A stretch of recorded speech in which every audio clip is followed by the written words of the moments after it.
What's up, everybody? Welcome to the Sounds Heavy podcast. I'm your host, Darrell. With me, I've got Trey. Trey, I am, I think today, Leonardo from the Ninja Turtles. I think that's who I am today. There you go. All right, we got Leonardo. And then with us, finally, after 4 episodes that we've already got recorded and released, we've got that Luis Valverde from SYR. I'm Jennifer Lopez. Quiet. It's Hannaford Lopez.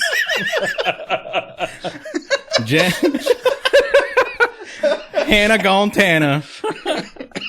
Jennifer Lopez. You better be careful. They'll arrest you for pedophilia talking that way. Oh.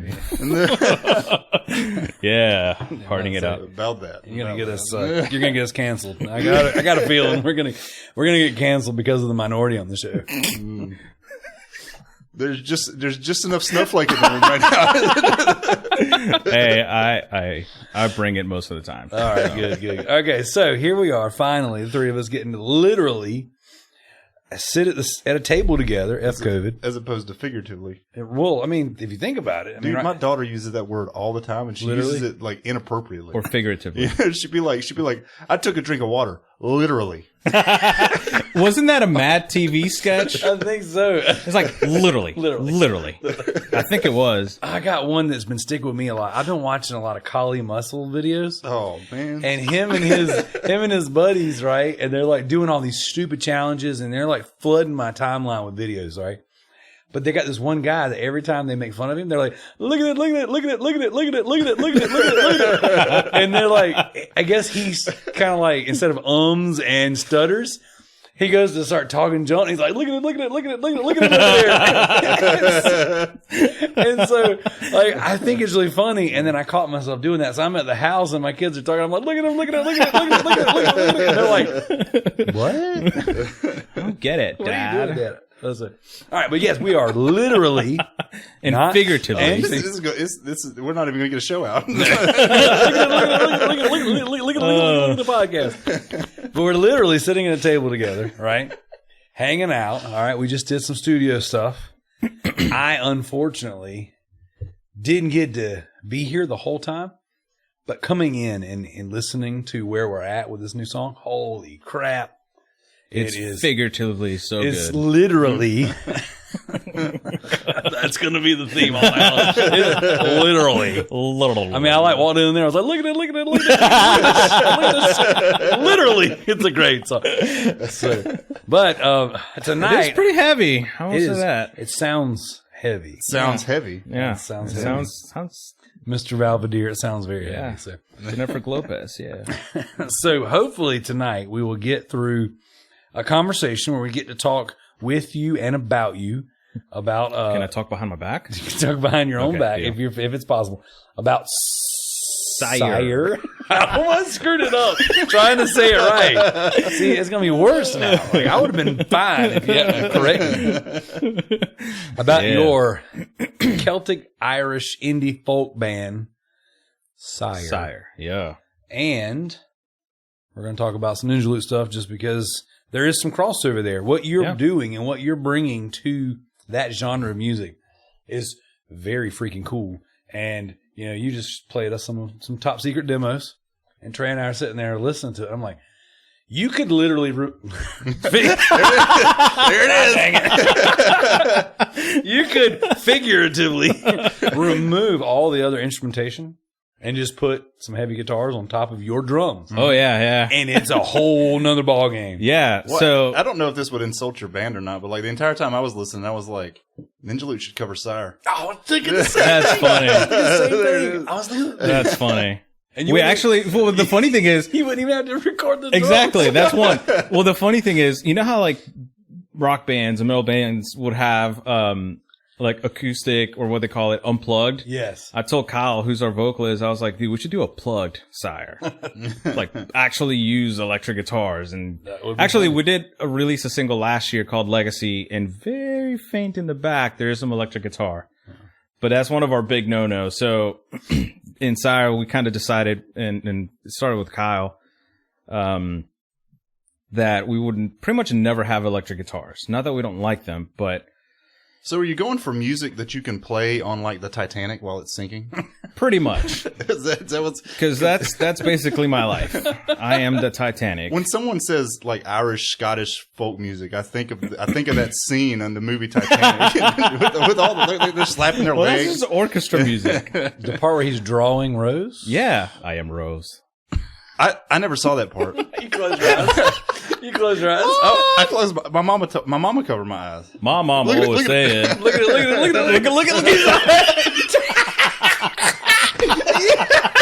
You got a little Trey in there.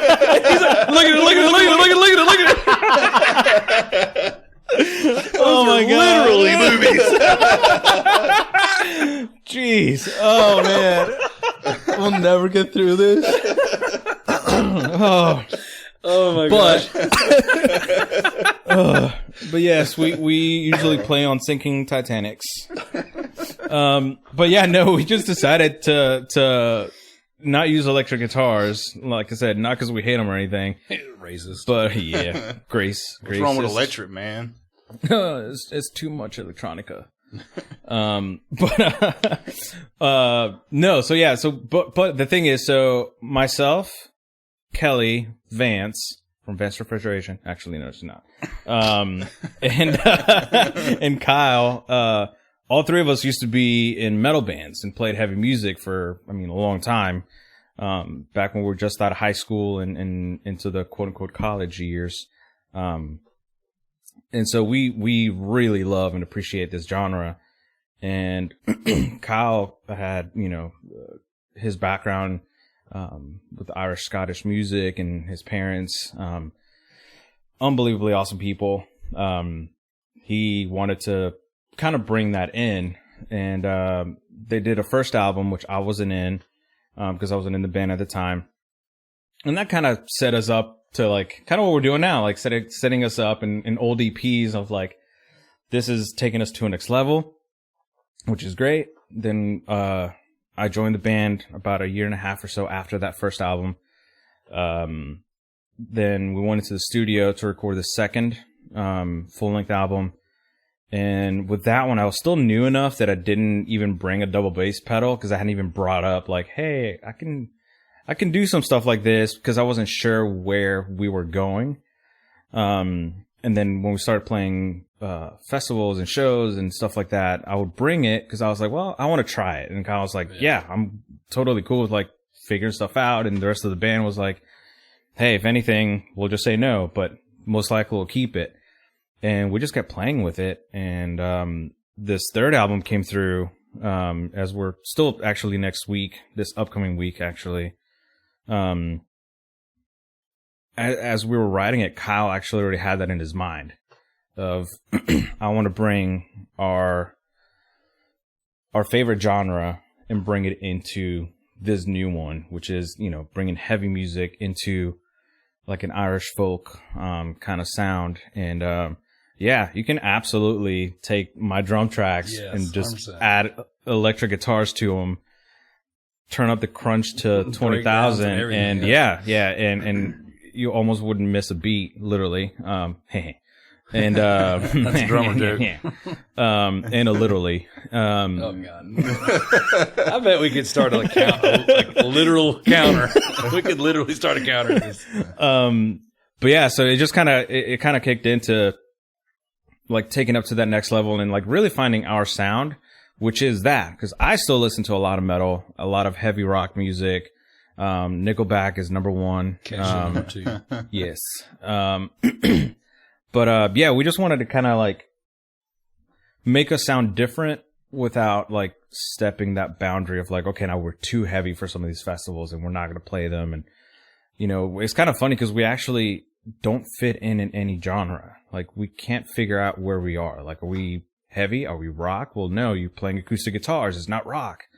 So that's been the hard part on us, like finding playlists on Spotify and other playlists. Cause it's like, well, where do we fit in? It's like, we'll submit it to certain sections and they're like, well, you're not heavy enough for a rock band, but you're, too heavy for like folky music. It's like, well, crap, like we're our own thing, which is great, but it's also like, man, like we don't know where we are. We're stranded. You'll be happy to know that after this episode, you'll be added to the Sounds Heavy Oh my God playlist, because we have a playlist that we launched for every band that's on the show with us. Yeah. We're gonna put one of theirs. So right now it's Ninjaloot, because those guys have been on the show once or twice. Yeah, they're trash. We've got Cleansing of the Temple. We've got Ark of the Covenant. Arch of the Covenant. Hello, those Arch guys. of the Covenant and SYR. And them SYR people. I want to go say it wrong on purpose, then I said it right. And then you said it right, yeah. Literally screwed that up. I win.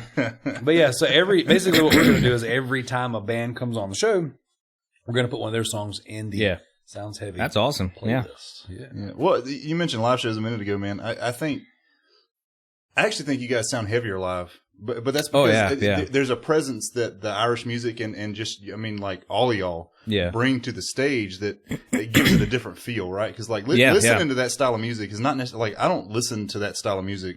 I don't either. I'm not gonna lie.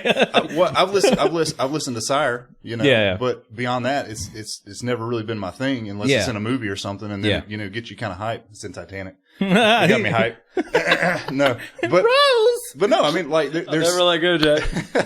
I'm so freaking hyped right now. Your mom's like, talking to little Trey, like, sit down, son. Look at it. He's like, look at it. That's the woman, the baby, she's dying. Give her breath. But no, I think that energy, man, it adds something to it aside from the music being rhythmically heavy. Yeah. I mean, obviously I can't move really, from where I'm, playing. Really? But I tried, but my kilt gets in the way. Do you wear a kilt now? I do not wear a kilt. You gotta wear a kilt. You have to wear a I'm kilt. the drummer. You don't want to see all that hanging out behind the kit. He'll be playing the drums, double bass. It's going to be quadruple bass. Double balls. And then all the little Celtic Irish folk will be out there dancing. Look at it. Dude, it's actually it's the absolute worst thing to see from stage is some dude in a kilt with just legs wide open. Like, there's nothing going on, and you see everything from up there. It's the worst. But, so Kyle definitely, like, he's, being the frontman, you kind of have to have a decent amount of energy. He definitely brings that easily. His sister, Laurel, who also sings and does percussion. Slipknot. Yeah, pretty much. We actually do use like an extra floor time and stuff like that. So yeah, you need some plaid masks. We're lips knot, dude. But lips knot.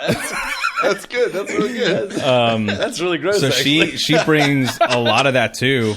Like she's headbanging. Then Ben, who's our second guitarist, he's literally jumping off risers. He's the jumper. I love Ben. Kelly, who's our bassist, she's the windmill, for sure. She's constantly just windmilling around. Awesome. If I had hair, I would. Same here. And then Worth, who actually just joined the band about 1.5 years ago. It's kind of funny story on him real quick. So our last fiddle player, she had an injury. She couldn't play a show. We were flying to New Hampshire to play the show. We were supposed to leave on a Thursday, come back on Monday. Well, she informed us on Sunday that she couldn't make it. So we literally had... It's going to happen so often. We had basically 2.5 days to find someone to play and cover for, that festival that weekend. I think it was like close to a 60,000 person festival. Not all at once, not all in a tent, but it's just spread out and it's really fun. But I did not meet Worth until we were on stage Friday morning. Oh, wow. Dang. And he nailed it. But he's the guy who's got the energy left and right. He's jumping off he's the one jumping off stage, running around with this fiddle, going crazy and getting energy back from people. So that's the cool thing that I've really enjoyed about the band that I'm in currently, that everybody brings something different, but we all still have like our roots. Like Ben's style of playing guitar, he plays a lot of blues and jazz, blues and rock, I should say. Laurel has her own band. Kyle obviously still does some metal stuff. And Worth is very more classical trained, which is really interesting to see him play the stuff that we do and have the energy that he does. It's very interesting to have like this group of people that honestly technically shouldn't work together in the type of music that we play, and have the kind of energy that we have. It's a blast, but it's also extremely hard when some morning calls are, okay, you got to set up at 8:30 in the morning, and especially because we're still a new band. We're still a really young band. I mean, we're basically the band that we have right now. It's with Worth is about 1.5 years, but with the style that we've kind of finally feel like we've reached. And since I joined the band and Kelly joined the band, is about 4.5. So we're still pretty young, as a band, and to be able to play the places that we've gotten to play is really, really cool. But at the same time, we're the newbies. And so we get the crappy time slots sometimes. It's like, oh, you think, oh, I'm going to launch this festival. Yeah, at 8:30 to 10 people in the morning, So sometimes it's a little bit of a downer, but then in the back of your head, you're like, man, I still got to fly somewhere and go to these states that I've never been to and these new festivals. And it's real humbling. It's really, really cool. I still kind of think back on the long trip that we took to Cornerstone. And it kind of feels every now and then, when we're driving, when we drove to Pennsylvania, it was one of those, like when SYR went to Pennsylvania, it felt like that trip, because it was a lot of fun, a lot of random stuff, but man, it was really long. Your dog is straight I just got that. Death, bro. That's the second one, man. I thought the first one was you. I don't know. Luis over here telling us about his band and ripping A. I'm I guess my band is that bad if she doesn't like it. God, I just ate it. Bro, let me see that. That's so thick. She's literally, guys. Literally just crap my pants. Stick this. Suck it. Suck it. Wow. That is intense. Whoa. Well, yeah, that's our sound. We're fart. Gosh, dude. I tell you what. Well, I kind of want to circle back really quick, because you mentioned this is y'all's third studio album. Yes, but the second one you've been on. Yeah. The second one, I there were some songs that had already been recorded, and to save time and lots of money, right, we decided just to kind of sample the drums that I brought in, okay, and kind of work with that, and basically use the old drummer's tracks to keep that going. So instead of wasting a whole nother day on drum tracks, or drum tracking, we just kind of went back and just remixed it and re-edited it. Okay. What I'm kind of interested in hearing you talk about a little bit is I know something that was a big deal for you was the fact that you're the first one out of all of us at this table that was actually you put out a full length album with your music. You have no clue. Literally, the very first, this is how much, and I know we're going to get to that point as well, because we're going to finish this album, no matter what. But the very first time that I heard the intro track to The Winter King, which is SYR's second album, we were actually at the British Bulldog getting ready to play a small show from someone that flew in, and it was a violin player, that his band couldn't make it because the country wouldn't let them out. So we're at the Bulldog, and Kyle walked up and was like, "Hey, dude, so I got the quick mix of the first song," and I legitimately got a tear going out of my eye. It was one of those moments this is really happening. A full length album, finally, my goal. I can die happy, but don't die yet. Kind of thing. Well, yeah, true. We gotta finish the album. Okay, sorry. Let me scratch that off my schedule real quick. Don't die. Got it. Don't die yet. Yeah. But yeah, no, it's a really cool feeling, knowing that somehow your music is out there and whatever's in your head is out. But for me personally, even though, I got that taken care of, I feel like I really didn't get to write any of the music on that album because it had already been recorded. Maybe not just drum wise, but just overall. So, I did do, more than half of the album. But this one now, the one that we're writing and finishing up now, is the first one that I actually basically went in and I wrote my parts.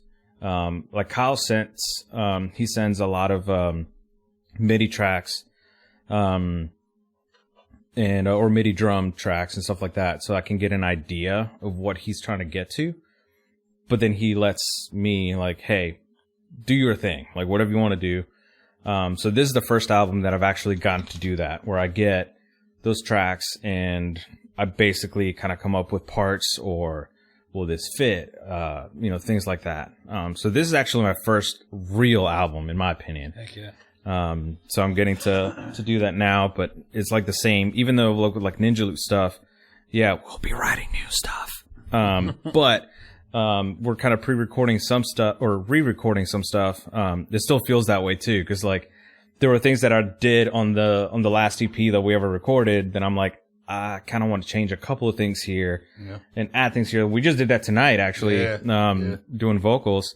And it just feels so much better already. Mm-hmm. So it's like really exciting. Like that excitement is coming back again of not just coming up with new parts, but editing and fixing parts that were like, that was great, but let's make it really good. I definitely got that myself tonight, man, just because I hated my vocals on that EP that I recorded. And it's because that was right after I became our vocalist, and we recorded the entire thing in a day. In one day. And like it was huge just open room. Yeah. And so it wasn't a great sound in general. I mean, you did great with what you had to work with, right? But you've grown a whole bunch in your ability to produce and your ability to mix, in the years since then. And then my voice had a chance to come out. You know what I'm saying? For the rest of the time. Finally came out of the closet. Yeah. But look at it. Oh man. But no, like I listening back to the track tonight, I had this thought and this feeling. It was kind of like, I thought it was going to feel like, we're just redoing an old song. Yeah. You know what I'm saying? But the whole track is different. Yeah. It's the same song, but Darrell, you went and changed some of the guitar parts around. Yeah. And did some new stuff with the guitars. I was able to actually lay down some decent vocal tracks and do some layering that I thought it needed, and then Luis, like, your drum sounds so good, dude. Well, not only that, but you're adding just these little touches to the mix as you go along that help boost how the track sounds. You know what I'm saying? Mm-hmm. When you earlier tonight, when you like isolated the snare drum and we're just trying to figure out how to get this one effect to process the right way, it's like before I punch my computer, right? Yeah. Well, if you just listen to the track, you're not necessarily going to pick up on, you know what I'm saying, how long someone like you spends, getting that sound perfect. Because it's a snare drum, right? So you hear the pop and you're not thinking anything otherwise. You're just kind of like, oh, it's a snare. You know what I'm saying? But the fact that you put that kind of effort and that kind of ear into mixing this stuff, man, it just, for me, it gave it a feeling of like, these are songs that we've been doing for years and these are songs that we've already recorded, but like, it's going to be like releasing a new track. It's going to be like releasing an entirely new project just because of how different it sounds and how good it sounds now. Walking into it and getting to hear that mix, I was just like, dude, it does not feel like the same song that we released years ago. And all, like you said, a lot of it's changed, but like, dude, the bass tone, just the bass alone. Yeah. Like the drums, your drums sound so good. So like I've got my little studio set up at the house, right? And I'm recording my stuff and I'm recording other people's stuff there. Yeah. And my guitar tone, my guitar tracks. My guitar. They just sound like, to me, they don't sound good. But you put them on top of a good set of drums and it just it's like it just opens up, Well, same thing with drums. Like, me personally, and I'm obviously going to be judgmental of my own stuff. Like, there's some things that I still don't like, but then when I'm able to add in the guitars and the bass and literally every other instrument. I said it. And every other instrument, it does bring everything back in and it makes the song feel different. And like for me, it makes the drums actually sound good. Cause like, when I solo stuff, obviously you're focusing on that one specific thing. Right. But when you, it's It's so hard now. Like that's what. Hey, I'm gonna go ahead and lay this out there. I'm gonna lay it out there. We have an online merch store. I can't remember what the website's called. What's the website called? Oh, why'd you ask me? Because it's not Teespring. We have New Spring. Anyway, we have some merch on a website. The first person, I'm going to go through the trouble of counting the literallys in this episode, and the first person to literally. Okay, hold on. I got to make a rule since you did that. It's got to be unintentionally. Literally, clearly. The whole word, all the way, okay? The first person to get an accurate number on how many times we say literally in the podcast, I'll buy you a t-shirt. There you go. I'll send it to you. Oh, my God. What is the name of our merch store, dude? I put it in all of the show notes of every podcast that I do, which is literally. Dang it, man. It's 4 of them. I do 4 podcasts, and I can't even freaking remember now. Hang on, I'm bringing it up just because we're here. Just keep figuratively. Details. Keep going. It is Threadless. I don't know why I couldn't remember that. Yeah, Threadless teeth. At the end, and all of the show notes for all the episodes we did, for this show, for the Loot Bros podcast, all the shows I do, I put our Threadless link in there. Okay. There is some Ninjaloot merch in there. I have been really kicking around the idea of changing and using a different storefront. Nothing against Threadless, nothing against the quality is amazing. But during COVID, they got hammered really hard and they were just like super slow. Things have changed now. And so I don't have any new designs up there yet, other than the ones we've already had, but they're there. So sweet. For now, Threadless is the one that we may jump, somewhere else soon. Not that matters for this, but now you guys know. What I should mention too, like we don't have a Sounds Heavy Facebook page. We have a Ninjaloot Facebook page. So that's the page that you message. And the, that's the way to. Anyway, I didn't mean to side rail. I just thought it'd be funny because if you say literally so many times, I'm sitting there, I'm going in my head. I'm like, should I add a counter? Like just in the background in the show, just one. Beep. Beep it out every time. Sounds like we're saying bad words. Oh, I should totally mess with somebody. Dude, that'd be really funny. Censor it like we're cussing. Like a swear jar. We say naughty words. Naughty. Okay, all right. So now we've talked a little bit about Ninjaloot, a little bit about SYR. SYR, bro. Dang, SYR. Okay, before we started recording, we went over literally and how to properly pronounce your band name. And I swear I'm not doing it on purpose, but like now that you mention it, I'm going to say it wrong every time. Right. I'm okay. Okay. So now that we've talked a little bit about SYR. What are we looking at? Like a couple more months before the album comes out? Or you guys got like a tentative date, or is it too far? It's probably going to be in the fall. Probably early fall, like late summer. So this upcoming week, we have 3 more days. So structurally, what we've done is almost like the typical like album / recording where you start with drums, then you do this. But obviously because of COVID and our bassist Kelly, who lives in Nashville with her husband, who's in a really good metal band. P.S. Whoa, sounds heavy metal band? In Full the Darkness. I'm sorry, not in Full the Darkness, in Full Darkness. Wait a second. Yes. Have we played with them before? Or is that just no? That name sounds familiar. They're really good. At this point, man, I have trouble keeping track of metal band names. Yeah. Because I know we played in Nashville one time, but it wasn't with those guys. Who was the band? What was that band that you were talking about from that? Because I didn't play in Nashville with you guys that time. Oh, that's right. Yeah. Dude, there was some metal band there that Victor Wooten's nephew was the drummer, and he was insanely good. Yeah. But in Nashville thing, yeah. So because of COVID, she ended up having to drive down on a Thursday, and she's a beast. She ended up knocking everything out in a couple of days, like the whole album. But last week, Kyle was a little bit sick, not from COVID. And so we ended up having to delay 2 days from last week and having to add them after. Gotcha. But then we still have mixing. So that's the the biggest part of an album, because mastering is basically just making sure levels are good and, you know, that your highs and lows and mids and all that fun stuff. But the mixing part is going to take a couple of days on its own for the full length, because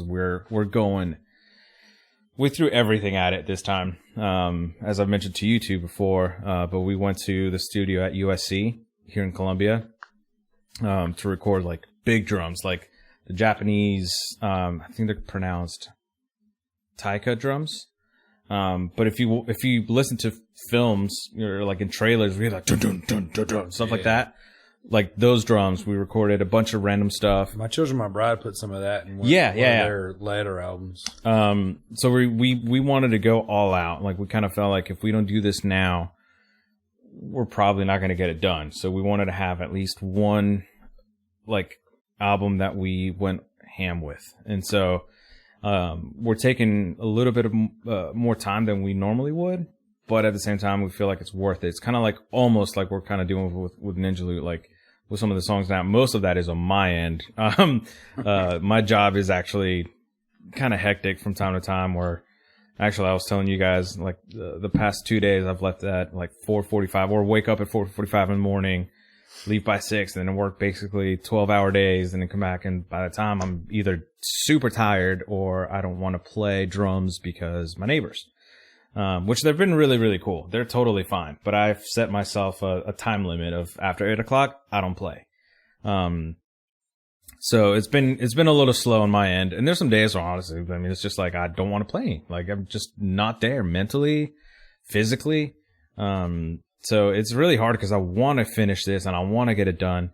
But yeah, I mean, in the honesty part of things, like, man, there's some days, like, especially Saturdays or Sundays, it's the only 2 days that I feel like I can kind of relax. And then by the time I like get myself going, my roommates bring people in and I'm just, okay, never mind, I can't do anything. Or not blaming them. I'm just saying, y'all shut up and please, man. Drums. No, my roommates are awesome. They're really cool. Yeah, it's taking a little bit of extra time that I don't want to take, but I feel like once I get some tracks done, I feel like they sound better to me. A couple episodes ago, we talked about like how you're a very technical drummer. And so it makes sense that like, because of the effort that you put into doing everything, you know, with precision, you know, it's going to be hard after you've worked 12 hours or you've drove 4 hours and worked 10 or 8 hours or whatever, you know, it's going to be tough to come back into the studio and like hit everything. Yeah. You know? Yeah. Especially at my age. I'm a grandpa now. Dude, I'm the same way, and I don't have near as much technicality in my stuff. Like, I can work 8, 10, 12 hours a day or whatever, go home, do family stuff, and then it's like, well, I got like 3 or 4 I think right now I've got 2 sets of drum tracks I still haven't put guitars on. Yeah. And I'm just like, yeah, I get it. But at the end of the day, you know, everybody heard it here on Sounds Heavy. It's your fault why the album's not done. Yeah. So blame the brown guy. I've always felt bad because like I put out that stupid Facebook Live video sitting in my car on like New Year's Day or New Year's Eve or whatever day it was, saying we're gonna have an album out by the end of 2020. And who knew what 2020 was going to bring the world. Yeah. Not the new Ninjaloot album. It's like, oh my gosh, man. So if you break it down like this, right? And I've thought about this in passing because it seems like an impossible task, but we want to put together, you know, a 12, 14 track album, you know, something that's full, something that's kind of old school where it's not just a half hour and every song's it's not 6 songs, minutes, you know? an intro, an outro that doesn't have any actual instrumentation in it. And so if you break that down with how often we can all actually get together like in a room and play music or try to bounce ideas off each other, that doesn't happen that often. And so if you think about 12, 14 tracks in a year, you know what I'm saying? Trey, I haven't seen you in what, like a year?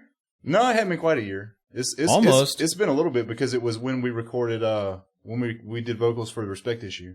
Which was May. Yeah. So but basically almost a year. Yeah. About 7-8 months. Yeah. Yeah. So it's been a long time. Yeah. So, you know, given that kind of stuff, man, it almost seems like an impossible task to like actually write new music and actually try to come up with different ideas. And I think we've got a system now, that we're trying to work out to where we just let other people write it. And, yeah. Well, what I was going to say is it doesn't have to, all the creativity doesn't have to be on one person. Yeah. You know what I'm saying? Like you brought a guitar in your house, so you can kind of fish out ideas. I can doodle. And of course, I have no idea. I don't either. You can doodle, bro. Literally doodle. New podcast. Look at that. Literally doodle. Look at the doodle. Look at that. Louis is going to launch a Twitch page. But no, and then you know, I play drums, and Darrell's recently got a drum set at the house. So if nothing else, I can help come up with ideas. Oh yeah, every now and again. You know, especially if me and Darrell can get together and just start riffing. Yeah. You know, because that's something we've always kind of done well together. And so just stuff like that. I think it's going to be an interesting way to attack a new album and new songs and stuff like that. Because as much as I'm excited about that prospect, tonight has given me a different kind of excitement to re-record and get all these other songs that we've done sounding really good. Because it doesn't seem like it when you're just thinking about it, you know. But it really does. It makes all the difference in the world just to have it sound well produced. You know, so I mean, it sounds technically technically the album's halfway there based on the material we've got. We just gotta finish that stuff up, and then I got a handful. We have other songs that are written, just not recorded. So and then but there's some other ones that were some old EPs that we've done that we're not re-recording songs from. Right. Well, and then we got one song that we have never recorded. That the only recording we have of it is a really, really terrible YouTube video. Oh gosh, yeah. The Hardest Fight from when we played it live. Yep. But that's like you and I, Darrell, didn't even remember that song existed until well after we had decided, you know, let's try to write some music again. Yep. You know, and it's like, oh yeah, we got that song. How does it go? You know what it reminds me of? It reminds me of the song that you guys wrote with Isaac Stephen called Omen. Okay, yeah, I know what you're talking about, because it's one that didn't get recorded either. It didn't get recorded, and it was your heaviest song. Yep, had a really sweet breakdown in it, and there's no record of it in ever. There's not even a video of that. There's not even a video. At least there's a video of The Hardest Fight. We got those 3 songs we wrote with Kyle. Oh yeah, those kind of went. Dirty Feet, On Your Knees, and I don't even remember the name of the third one. If you think about it, there's some real sexual stuff in there. Well, I don't even remember what the third. We're talking about prayer, man. We're talking about praying. Well, so speaking of those songs, though, like I was thinking the other day, because I think we have a tendency to look at that time with Steven as kind of just like a little blip on the radar, and kind of something that, like, I don't necessarily always recall it when I'm thinking about Ninjaloot memories, right? Because I remember being a drummer for the longest time, and then I remember when I became the vocalist. But then the other day when I was thinking about Steven in the band, that was also the time period where we had Kyle in the band. Mm-hmm. And Kyle is a phenomenal guitarist. Yep. And we wrote some really, really cool songs with him. Yep. You know? And we have nothing. We have no record of. But that was also, you remember the and this is something that's on YouTube as well, but the Weekends Warrior tour that we did, that was like the halftime show weekend? Yeah. That was the era of Stephen Carpenter. Yep. You know what I'm saying? Like, you know, we had some good times and some good shows at that point. Yeah. You know, but it overall, that was a bad time, though, because that time was when Honcho had dipped, and I think that the fan base was really, really split, you know what I'm saying, on what we could have technically called it quits then, and it'd been fine, you know. But then having Steven come in, I think I said this before in an earlier episode, it kind of really, I think he bared the blunt of the fans' rejection. Yeah. You know? And then that really kind of paved the way for you to kind of come up as the next vocalist.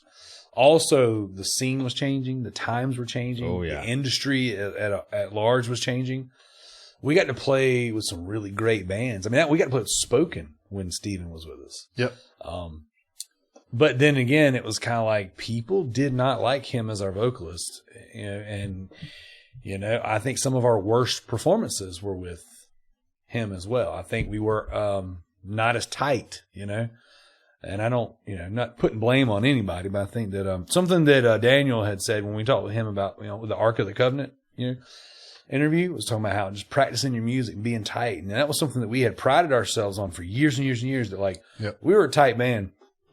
Now, granted, there's certain points in the set where we would me especially, would do really sloppy things, just getting in the moment and and then giving me a strut bar, man. Lots of freaking, but for the most part though, we practiced a lot. You know what I'm saying? We did a lot of rehearsal, a lot of shows. Yeah. So I think that he kind of, looking back on it now, for the longest time I was like, I really did not like that time frame.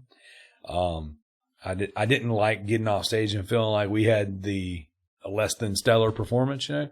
And then looking back on it, it's kind of like, well, that was good for Trey because people really didn't like him being up there with us. Yeah. And then whenever him and Kyle bounced, we dropped the sevens. Luis went from a producer and recording our stuff to, you know what I'm saying, a full-time member. And getting paid very well. Just changed Dick paid in doodles. What's so terrible about like when Steven did finally leave and then I came up as the vocalist, like my very first show was that show that you talked about on the last episode. Yeah. Where everybody walked out. Yep. You know what I'm saying? Because they thought I said something I didn't say. And I remember feeling I remember feeling so discouraged after that. You know what I'm saying? I remember just feeling defeated. Because I wasn't a front man. I didn't know how to do that kind of a thing. And then, in the middle of our performance on stage, you have literally like 150 people walk out. Dude, and I was thinking about it last night when we were talking because that was a face down tour. Yeah. That was Hands. My Epic.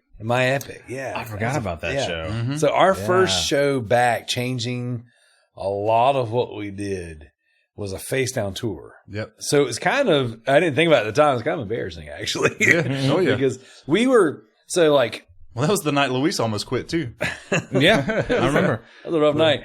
Well, the thing that was crazy was like, so we got added to this bill. We booked that show though, didn't we? Yeah. Yeah. So here we are, because we booked so many shows. It's hard to keep up with everything. We're on this face down show, you know what I'm saying? The tour that's coming through. And the next Solid State tour that came through, we got kicked off of because of that show. Yeah. And that was Becoming the Archetype and was it Wolves? Something Wolves? To Speak of Wolves? To Speak of Wolves, yeah, because I get them confused with Wolves at the Gate because I think they're popular now. Yeah, it was To Speak of Wolves and Becoming the Archetype. We got kicked off that friggin' show because of the way this other one went down.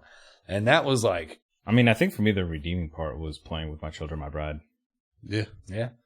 That was the show that also made me hate a certain place. On top of other reasons too. But yeah, that was I think that was a show that I still remember because I remember looking over and oh my gosh, I just lost the name of their vocalist. It's not Maddie.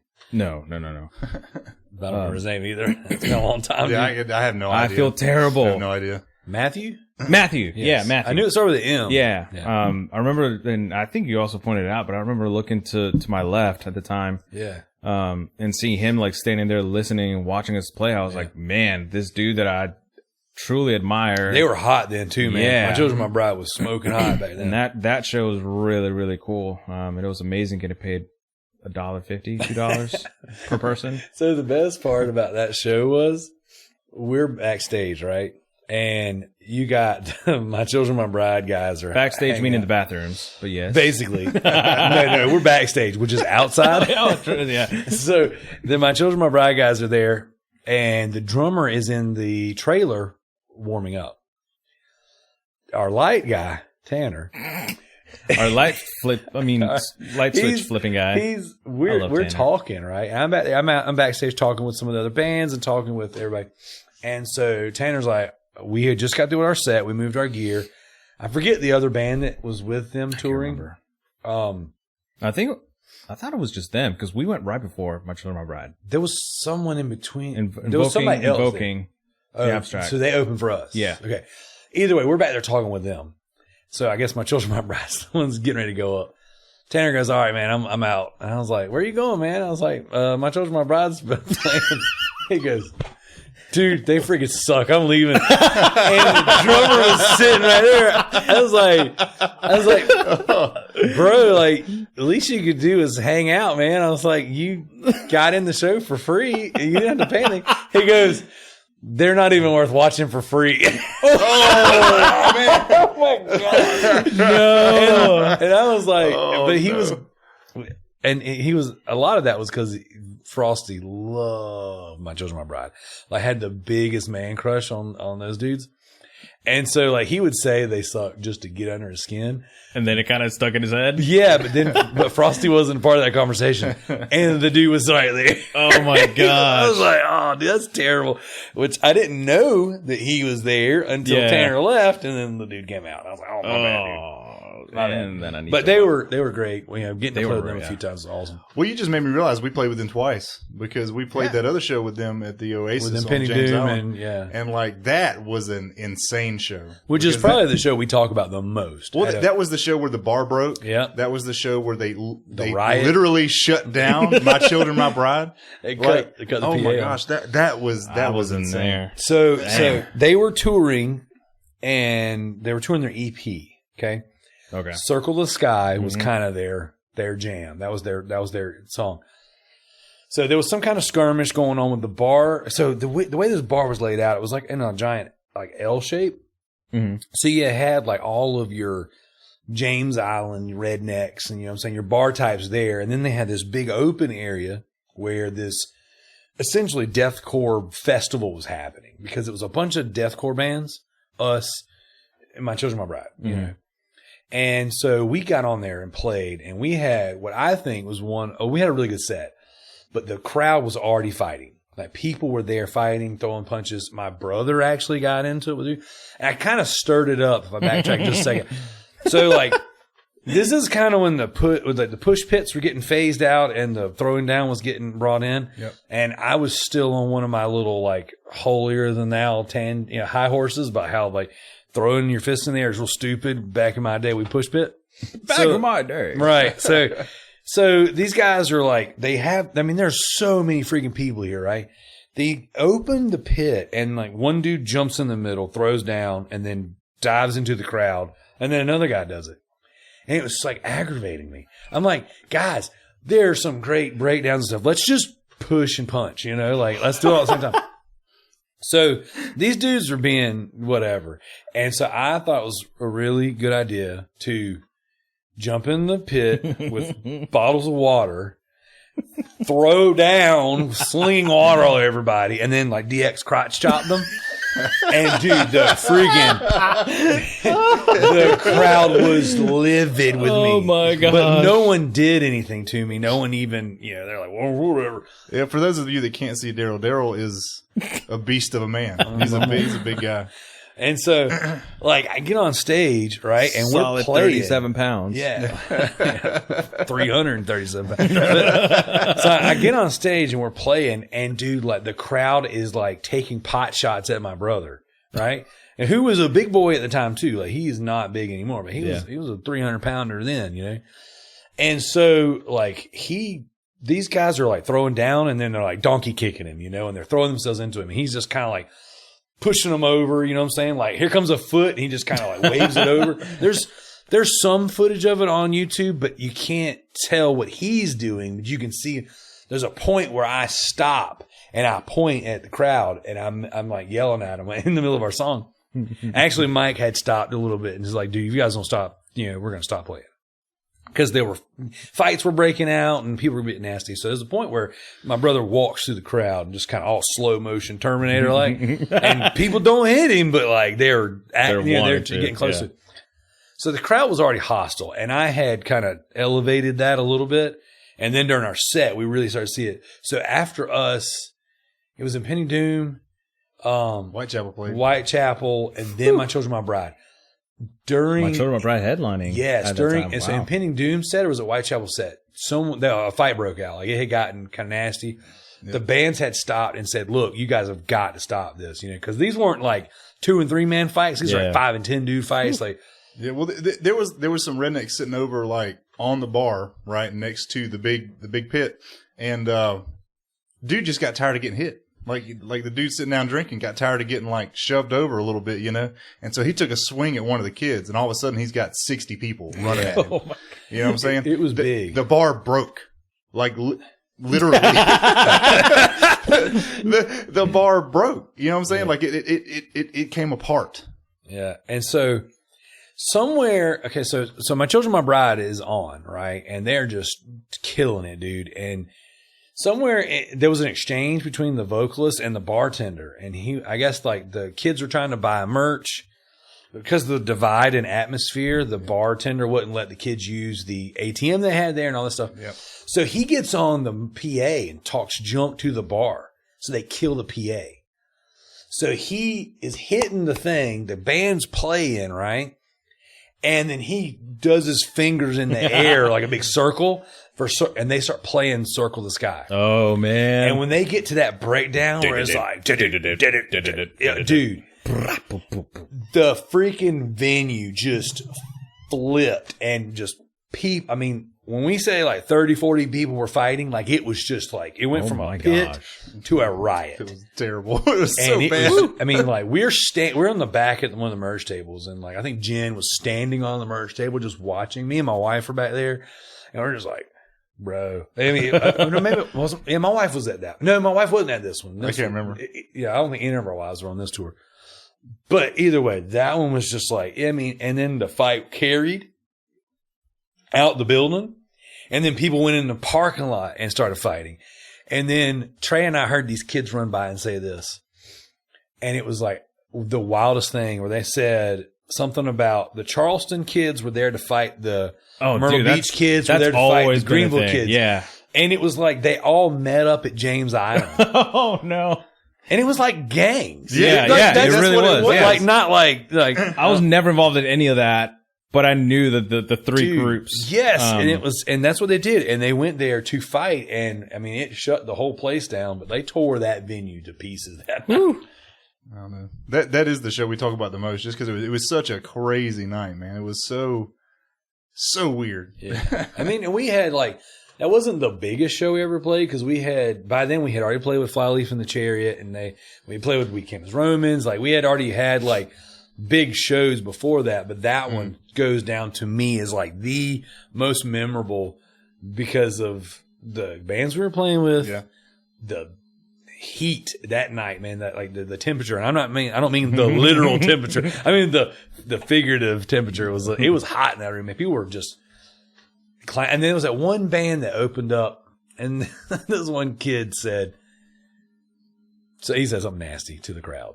That was the same night. It was like something about, I'm not even going to repeat it on the show. But it was like this one band that like, they were really good, but then their vocalist was like the dude from Attila's little brother. Like, it was just such a freaking arrogant little douchebag. It was awful. But man, that was a wild night. But yeah, I don't even know how we got to that conversation, but that I was talking about how SYR started a mosh pit in the middle of Savannah. Basically, to make it full circle, you need to cover "Circle the Sky" by My Children, My Bride, but with SYR. And then Siri. Siri. I'm very serious. Somebody's phone is going to be like, "Yes, why can I do for you?" Android, bro. Hey Siri. Android. But. Oh, it did it to my phone. Dude, that's serious. Man. I don't know, man. Like, so I guess we actually started to talk about when we could expect your album, and then we did turn into this. Hey, I'm all good.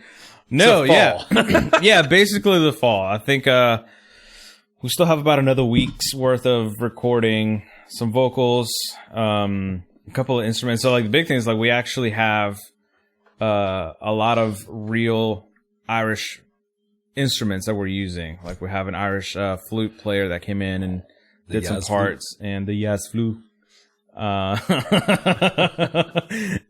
Totally wasn't prepared for this. As well as some other instruments. So we've been trying to, to make sure that not only the parts are good, but everything fits well and nothing's being overdone or underdone or things like that. So we'll probably say like another like a week and a half worth of recording / mixing, and then we still have to go up to Charlotte to get it mastered. Sweet. So, and by the time, we get it mastered, we're still doing the artwork for the album, because we're including something really cool that we haven't really seen done before on albums. The funny thing is we still do actual like physical copies of our stuff, because a lot of the people that go to the festivals that we play in, they actually love to buy like actual CDs. So we're doing something very special with this album, not only because it's our third full length, but it's the one that we're really going 100% with it. We're just throwing everything at it. So we're doing like a triple, or I guess a dual open side kind of thing, or a 3-sided thing. And it's going to have some really cool things in there. And the best part is 99% of it's done by Kyle's wife. Wow. She's a really amazing artist. Actually, the t-shirts that we have right now that have this really cool logo on them, she drew that cool. herself. She does a lot for us, including photography and stuff. So, well, she should. She's married into the band. Pretty much, yeah. She got drugged into it. Drugged. Well, drugged is different. Don't say drugged. That'll get us canceled. She got alcoholed in. No, she didn't.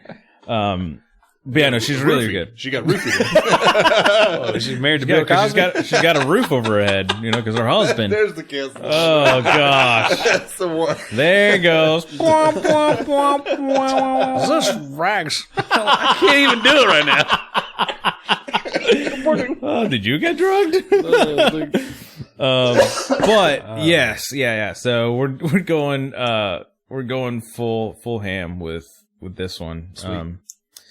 Making sure. Yeah, well, yeah. So like I said, the artwork has to be finished, and then making sure that we have the right copy. So, funny story, there are, I think there's 1,000 people out there right now that have the very first copy of The Winter King, which is their second album, that is missing a song name.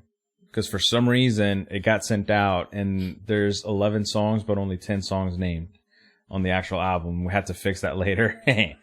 So that's going to be worth 1,000 pennies one day. Awesome. But yeah, so we want to make sure that that's printed right. Because we may or may not be including like gold leaf on the printing stuff. So we want to make sure that it's right as best as we can. So yeah, it's one of those things that takes a lot of work and a lot of money. It's we're going to real good people. Luckily, it's all in town. I mean, mine is a Charlotte, which is in town enough. But yeah, we've been recording at Archer Avenue, name dropping right now for sure. But this dude has been doing tons of different artists around the city and the state. I mean, I know for sure he's had people come in from out of the state to come and record with him, and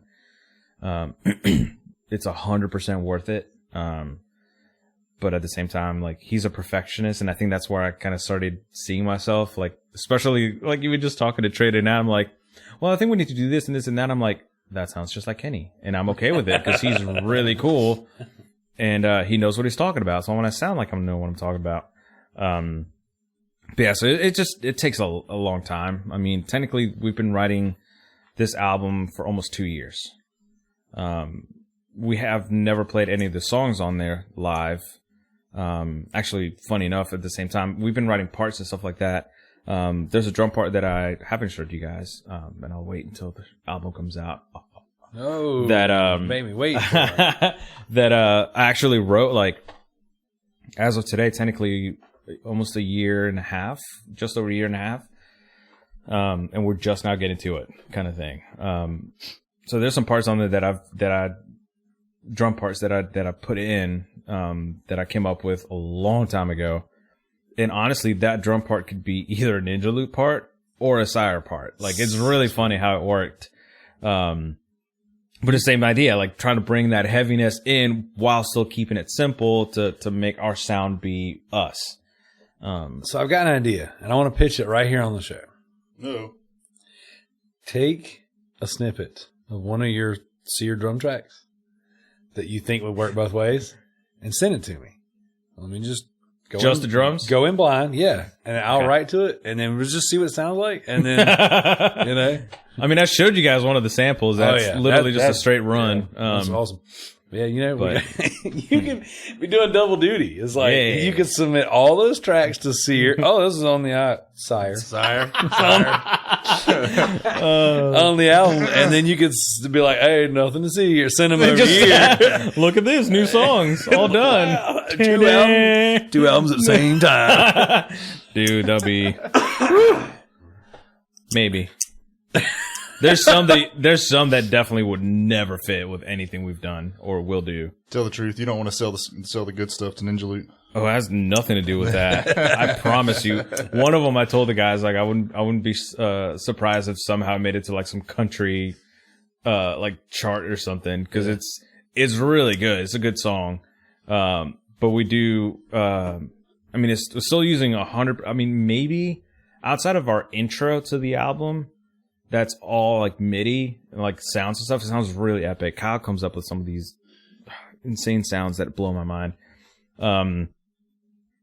Everything on the album is real.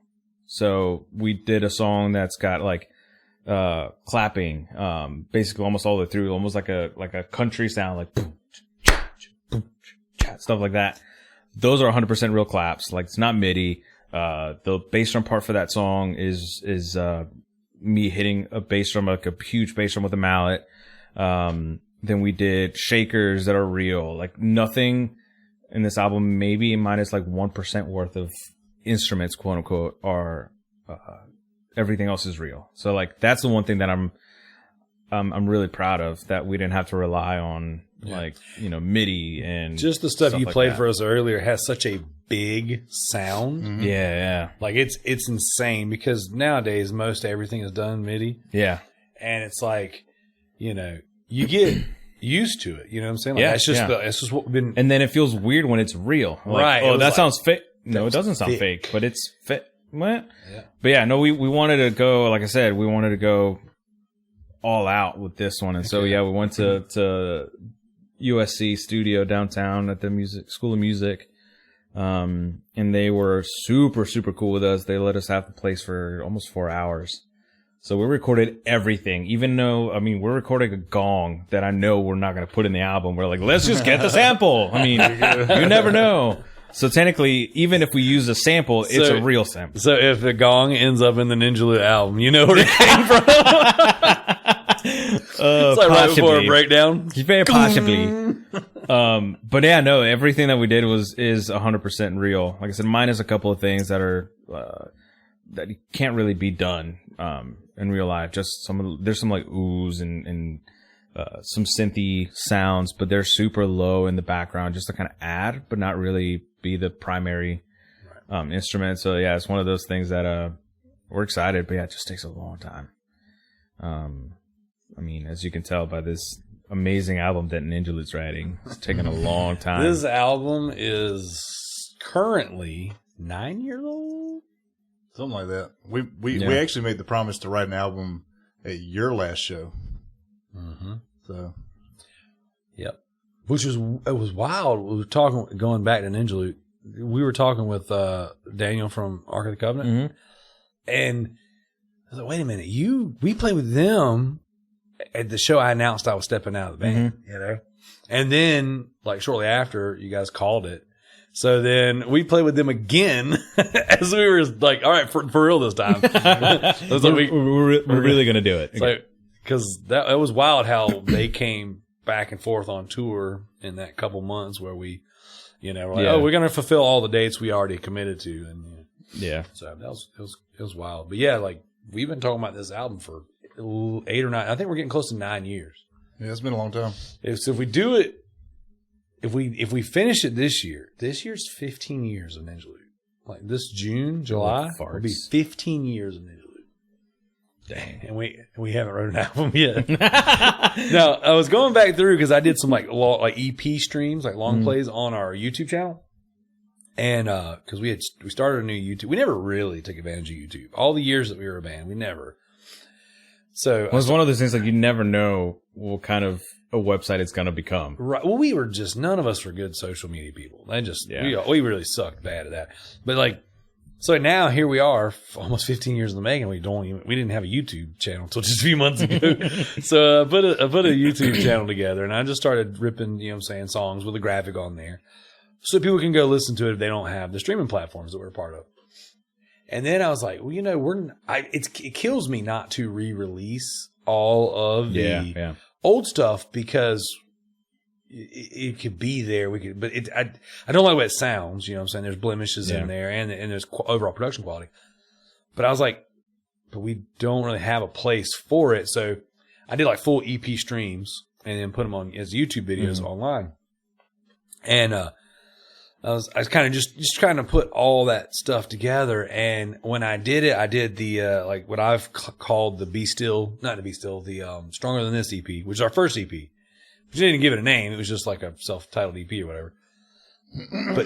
And then I did the Beards and Bellies and the Holy Palooza demo together. Mm-hmm. That was almost a full-length album with the same group, with the same band. That we were so close. We didn't think about it. Like I all the years we've been together, all the years we've sat on these songs, I didn't even think about the fact that we almost had a full-length album right there. Technically, by today's standards, it would have been. Because 8 songs is technically a full length, which I think is stupid. But, but I think we're doing 13. So I'll blame it all on Justin Joy. Yeah, it's all his fault. When he left, everybody started leaving one after the other. Yep, we lost Jen. We lost David 3 times. Yeah. Darrell twice. Before too long, man. We're going to be able to play technically 3 ways of separation from Ninjaloot. 3 degrees of separation. Yeah, there you go. That's what I meant. Technically. You left too. Yeah, I did leave. And I forgot about that until I was working on our YouTube channel. Drama alert. I know, right? So I took you just maxed out the money. So I went online and was just like grabbing YouTube videos, and I made a Ninjaloot Live playlist, which is not good, but it's something, And I was looking at it, and someone had a video that said Trey and Justin's last show. I was like, Trey and Justin. I was like, oh, wait a minute. I forgot about that. When Justin announced he left, you stepped down too. Yeah. For a very short amount of time. Blame me for it too then. Yeah, it's all your fault. And so I was like, I remember when you made that announcement, no one told Jen that you were leaving. Justin is the only thing. So she's crying. Oh. Not in the video, just in general. I remember and her leaning over and I gave her like a little side hug, And I was like, don't worry, we'll replace that SOB. I'm just kidding. I said, don't worry, we'll keep going. System of a bound? What? And so I just remembered that just because the other day I was putting together a dumb playlist. By the way, if you're listening, you made it this far in the show. Ninjaloot YouTube. There's a lot of good stuff on there. Subscribe to the YouTube. We've got some music videos. We've got the newest songs on there. We've got some music videos that should have never been released. That's so bad. Actually, you don't have that on there. It's on my page. It's on your page, but I put it as a playlist in a playlist for now. Oh, okay. Yeah, I know. It's cringe, but it exists. Whatever. And then so I put like the music videos, which there's 2 of those. We've got the Sounds Heavy podcast. We've got the live playlist. Whatever. There's trying to get a bunch of content on there for everybody. Yep. So, and before you know it, it'll be full, and then all that crap will be so far buried that we can forget about it for sure. I'm hoping that day comes. I'm kidding. Never. Is there anything else you guys want to cover while we're here, man? It's been a pretty fun night. I don't know. Yeah. It's been good. I'd say we're running on about an hour 15 now. There you go. That's good. That's a good time. All right. Well, then, Luis, I'm glad we got to do this. Yeah, man. Trey, absolutely. I'm glad. And this has been pretty consistent, pretty fun thing we got going on. If you're listening to this episode, check out the other episodes. We're available on Spotify, Apple Podcasts, Google, all of the. Let's say apple pie. I mean, hey, that sounds really good too. Apple. I'm sure somewhere down the line we'll end up going to be an apple pie. I mean, we're an Anchor FM podcast, and so if there is a streaming service called Apple Pie, we're on that too. There you go. Winning. Yeah. YouTube, obviously, everything. So we're there. So check it out, like it, share it, subscribe it, do all the stuff. We do have reviews. Okay. Did you want me to read those now? Yeah, bro. Okay. Let's list down the reviews. So you suck. Literally, you suck. Literally. Look at it. Look at it. Oh my God. All right. So we do have some podcast reviews, and this is something we're going to be doing as the reviews pop up.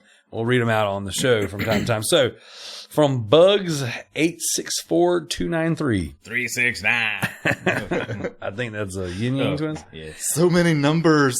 10 out of 10 would recommend. This is exactly what the metal community needs. Thank you.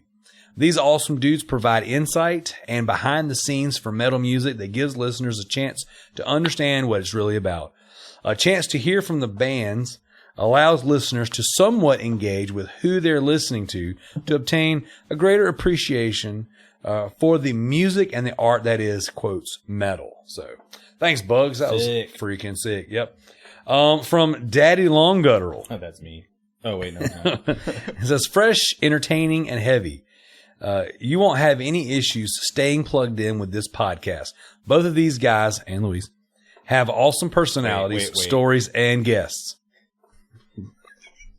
Both of these guys and Luis. Wait a second. They just flat out know their stuff, too.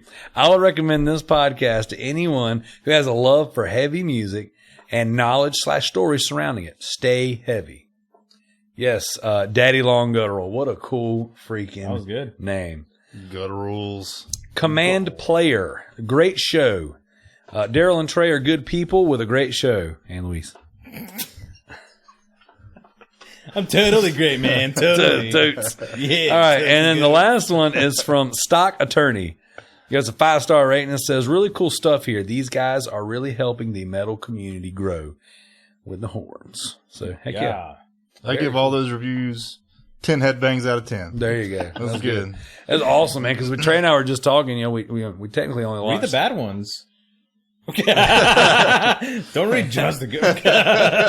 I could read bad ones. I would. But actually, so on my own podcast, the Loot Bros podcast, I gave myself a bad review to say something like stupid, under my wife's account, and it won't let you see it. Like if it's not, like for us, it's weird. I guess I banned my own wife from commenting. Like every now and again, you'll get like the 1-star reviews that show up, but like the in between, I don't know how to filter it out. Interesting. Now, if you go through like a third-party service like Chartable or Podcorn or something like that, you can read them all that way.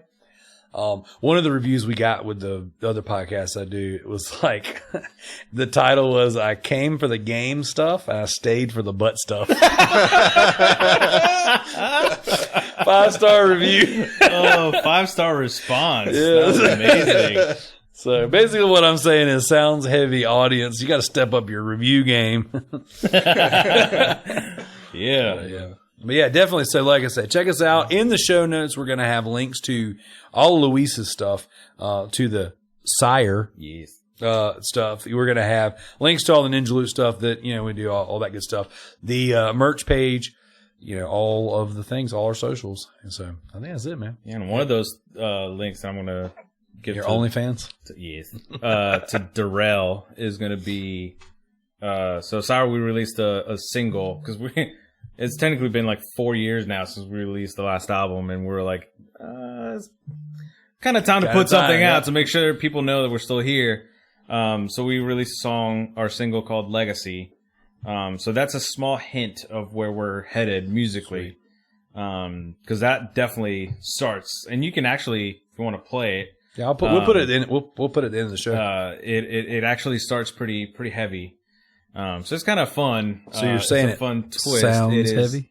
Yeah, it sounds literally that literally heavy. No, it's a really fun song to play. But yeah, it's one of those sneak peeks of what the album's going to be. Heck yeah, very cool. So I'm very excited. I finally got to be on this one. I am too. This has been fun, man. It's always so much fun. We all get together and laugh and cut up and just have a good time, because it's interacting through text messages and just sending music back and forth. It works, but it's just not the same. Is there some days where I read some of the text and I'm like, are they happy or are they sad?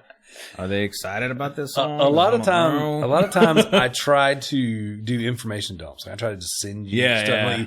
It's like, oh, by the way, blah, blah, blah. And it's like the other day when I hit you up, I'm like, hey guys, Ninjaloot stuff, blah, blah, blah. And I got to send a video game. Holy crap, we got to write video game music. And then it's like, there's so much excitement that comes with that, but like when you're not there in the moment, it's like, oh, here's just an information dump. And then I'm on the other end going, man, I hope Luis kind of wants to do this because. Oh yeah, no, it's really fun for me. I mean, it's different. And it kind of gets my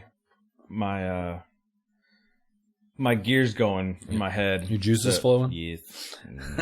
So yeah, I guess that's probably something I should emphasize on the show is that Ninjaloot will be featured in some upcoming video games. Like we're actually writing music for indie video games. So that's when that stuff comes out, obviously we'll push it a little harder. Grand Theft Auto. GTA, mother. Yeah. All right, y'all ready to get out of here? Yeah. All right, Pete. Thanks, guys. This has been great. Yeah, deuces. Well, absolutely. Stay metal and listen to stuff that sounds heavy. Booyah. The song you are listening to is Legacy by the band SYR. Permission has been given to us by the band to use this song, so go check them out and follow their socials.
To the ground, are we living for more or